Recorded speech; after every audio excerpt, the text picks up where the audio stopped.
E agora, para apresentar a primeira palestra desse encontro, com o tema Os Programas de Pós-Graduação na Área de Engenharias 4 no Brasil, anunciamos o coordenador da área de Engenharias 4 da CAPES, professor Hipólito José Kalinowski. Atualmente, ele é professor titular livre do Departamento de Engenharia de Telecomunicações da Universidade Federal Fluminense, graduou-se pela UFPR em 1973, obteve doutorado em Física na PUC-Rio em 1984 e realizou estágios de pós-doutorado no Centro Studi e Laboratori Telecomunicazioni, na Itália, entre 1985 e 1987, e no Instituto de Telecomunicações, em Aveiro, Portugal, em 2001, onde também foi pesquisador visitante entre 2006 e 2007. Em 2005, Hipólito obteve o título de livre docente no Departamento de Engenharia Elétrica da Escola de Engenharia de São Carlos, USP. Presidiu a Sociedade Brasileira de Microondas e Optoeletrônica, SBMO, e participou por diversas vezes de seu conselho. Atuou em vários comitês assessores de agências de fomento, como CAPES, CNPq, FINEP e Fundação Araucária, tendo ainda presidido o CA Engenharias da Fundação Araucária e coordenado o CAEE do CNPq. Recebeu a medalha de mérito acadêmico Atílio José Giarola. Atua na área de engenharia elétrica com ênfase em teoria eletromagnética, propagação e dispositivos em meios dielétricos, bem como suas aplicações em telecomunicações e instrumentação. Seu mandato como coordenador da área de avaliação Engenharias 4 na CAPES irá até 2025. É com muito prazer que podemos contar com a sua participação nesse evento, professor Hipólito. Seja bem-vindo. Obrigado pela introdução, obrigado pelo convite que me foi feito para essa palestra. Eu só preciso saber se eu compartilho a minha tela ou se vocês vão apresentar diretamente daí. Eu coloquei o senhor como roxo. Pode compartilhar? Você consegue? Posso.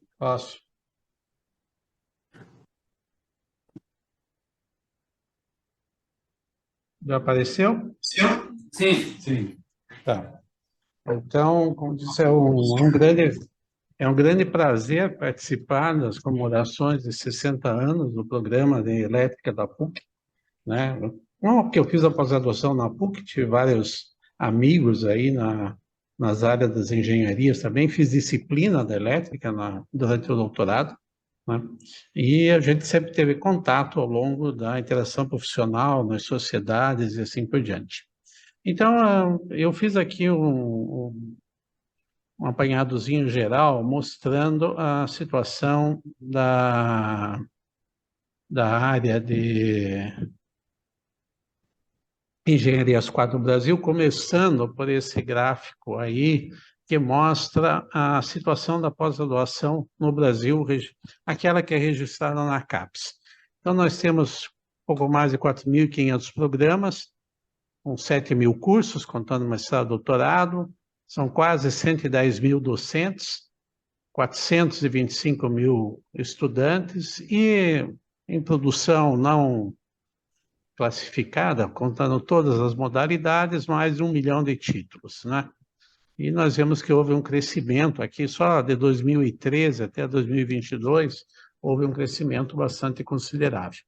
Temos um problema de distribuição, né, pelo fato de que grande parte desses programas, até por razões históricas, né, se concentra na região sudeste, seguidos pela região sul e nordeste. Tá?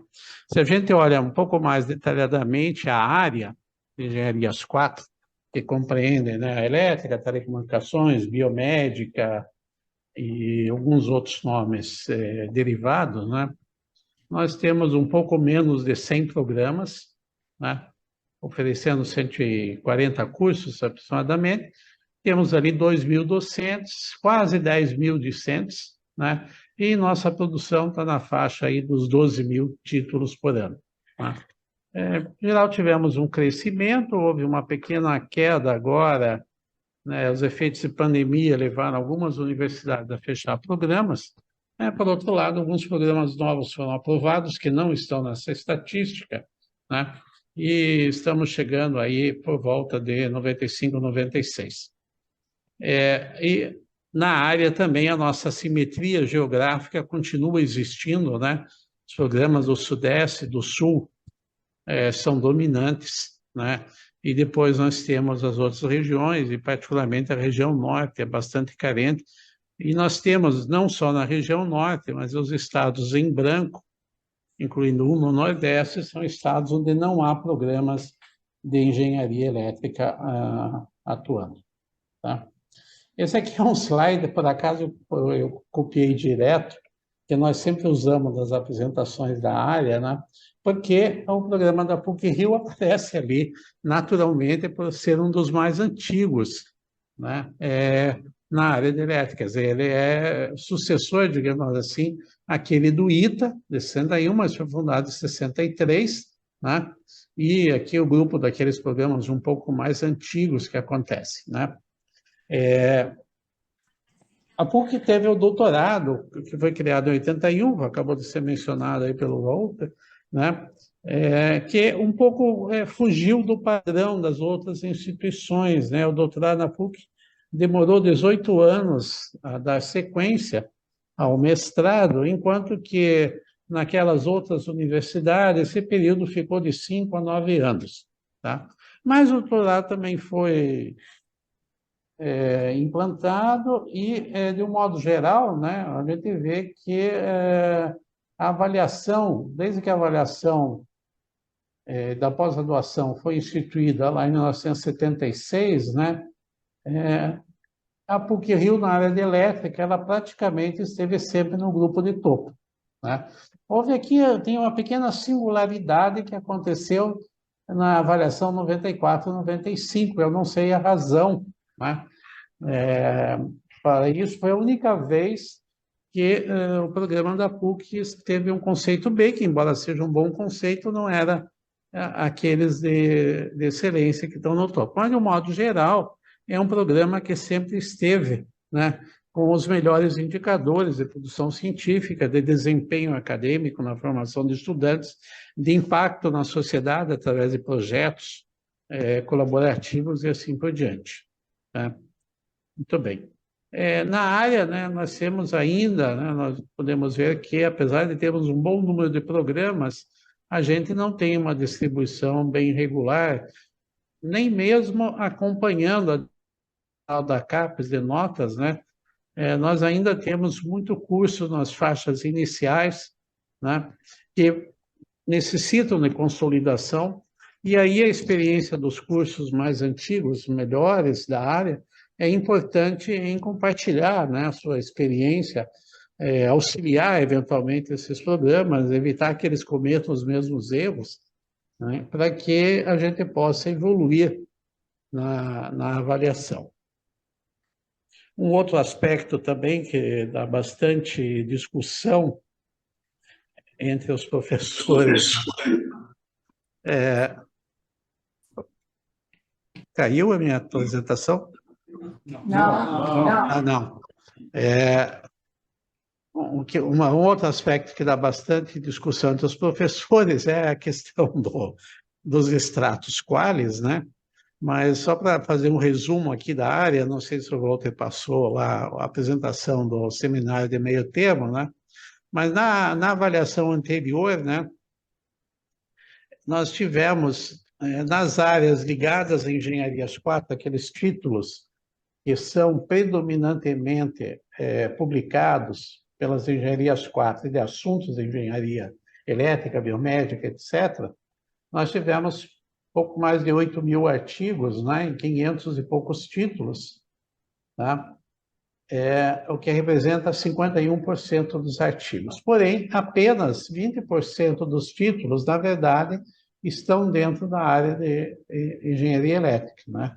Em outras áreas, isso é periódicos que foram classificados por outras áreas de conhecimento, embora o número de artigos fosse um pouco menor, né? Perto da metade, mas ligeiramente inferior, porém o número de títulos foi muito maior, quer dizer, houve um grande espalhamento em outras publicações. Isso não é de todo ruim, quer dizer, significa que a área tem uma atuação multidisciplinar que é benéfica do ponto de vista de ciência, né? Porém, obviamente, a gente sempre tem muito questionamento, né? Mas como é que a revista tal tem tal quadro no Engenharias 4? Ela tem o quadro do Engenharias 4 porque ela teve artigos dos programas de Engenharias 4 nesse periódico, mas ela foi classificada por uma outra área que julgou que o Qualis é aquele extrato lá, né? Mas, então, esse é um aspectozinho que também era importante, né? Mostrar aí, né? Para que, no futuro, a gente continue apresentando esse tipo de resultados, né? Como foi dito agora há pouco na apresentação anterior, né? O programa tem um planejamento. Eu fiquei bastante feliz naquela apresentação ali, né, sobre o planejamento científico do programa de engenharia elétrica. Me parece, julgando assim rapidamente, que é bom. Agora, nós temos que lembrar que o planejamento tem também as outras etapas, né, de formação de recursos humanos, consolidação da formação, né, o impacto na sociedade, e todas essas áreas têm que ser naturalmente abordadas. Mas, em ponto de vista da qualidade, também a gente está bem situado aí, né?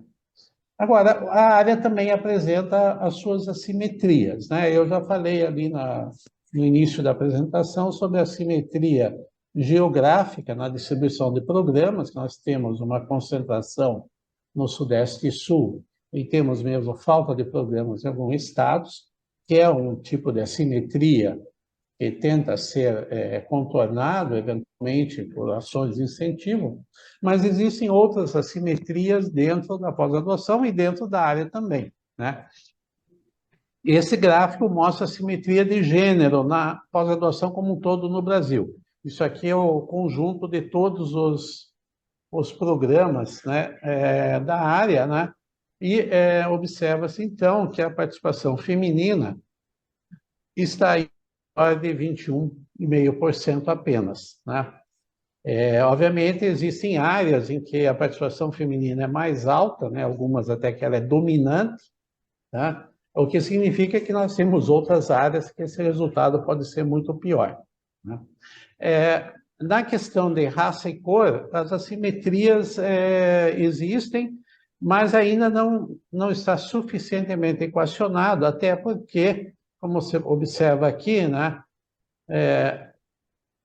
um pouco mais da metade dos docentes da pós-graduação não deram informações sobre raça e cor dentro da coleta de dados da plataforma Sucupira. Então, não dá para fazer uma análise correta de quanto nós estamos assimétricos no tocante a isso, mas, obviamente, pela própria presença, né, de números muito baixos, né, de pardos, pretos, amarelos, indígenas, por exemplo, mesmo na região norte, que nós temos grandes comunidades indígenas, a participação docente é muito pequena, tá?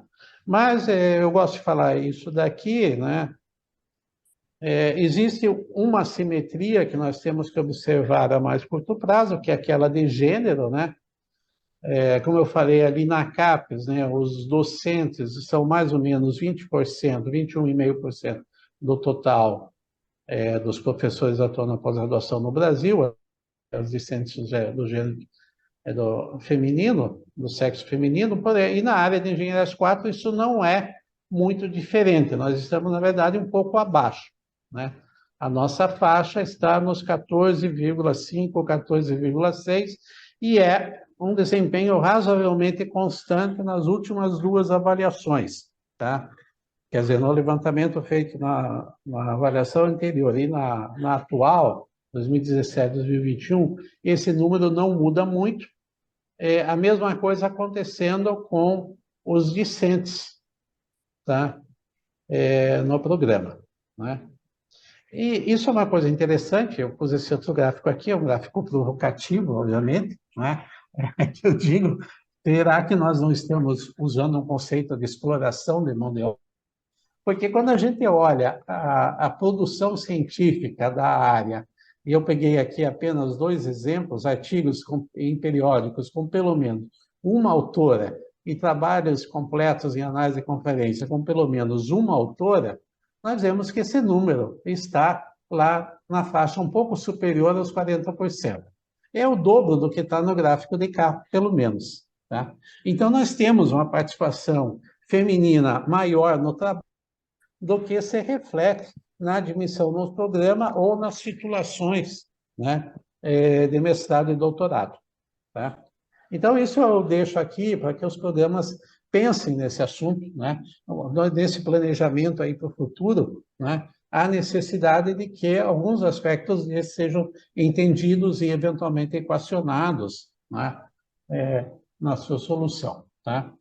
E, digamos assim, para concluir, porque nosso tempo é bastante reduzido, né, vida longa e próspera, né, como eu dizia, então eu vejo que há aqueles aspectos importantes de manutenção da qualidade, né, que eu falei, da pesquisa, o desenvolvimento e a pós-graduação, né, vinculado, obviamente, ao ambiente universitário e à própria sociedade, né?